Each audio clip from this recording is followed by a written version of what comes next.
दुनिया की तमाम छोटी और बड़ी खबरों के लिए हमारे चैनल को सब्सक्राइब करना न भूलें और बेल का बटन जरूर दबाएं।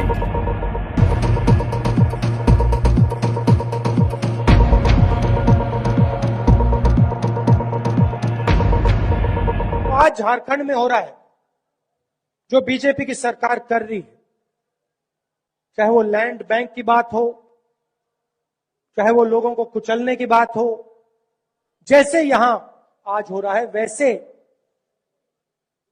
छत्तीसगढ़ में हो रहा था। ज्यादा समय नहीं हुआ, पिछले साल ही चुनाव हुआ और एक साल के अंदर कांग्रेस पार्टी ने छत्तीसगढ़ का चेहरा बदल दिया है। जैसे छत्तीसगढ़ में आपकी जमीन की रक्षा हुई थी,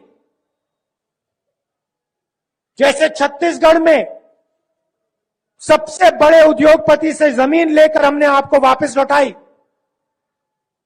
जैसे छत्तीसगढ़ में हमने किसान का कर्जा माफ किया, वैसे ही कांग्रेस पार्टी की गठबंधन की सरकार झारखंड में किसानों का कर्जा माफ करेगी, आपकी जमीन की रक्षा करेगी।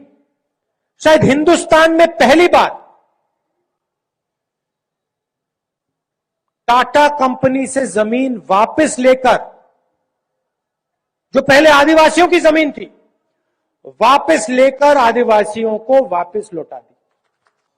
जहां भी बीजेपी की सरकार है, उद्योगपतियों को जमीन मिल जाती है, आपका जल, आपका जंगल, आपकी जमीन उनके हवाले कर दी जाती है।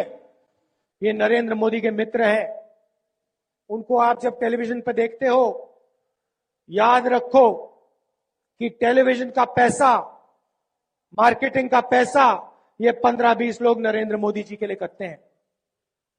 लक्ष्य की है झारखंड के गरीब लोगों से, झारखंड के किसानों से, युवाओं से उनका पैसा छीनकर इन 15-20 लोगों को दो।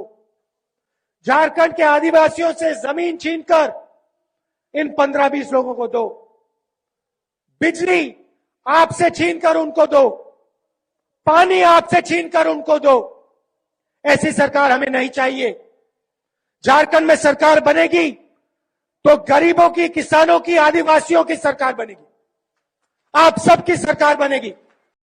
अगर आप अपनी जमीन, अपना जल, अपना जंगल, अगर आप इन चीजों की रक्षा करना चाहते हो तो आपको कांग्रेस पार्टी और गठबंधन को समर्थन देना पड़ेगा और कांग्रेस पार्टी और गठबंधन को जिताना ही पड़ेगा, नहीं तो आपका नुकसान होगा। मैं आपको सीधा कह रहा हूं। आप देख रहे हैं देश लाइव, देश की आवाज।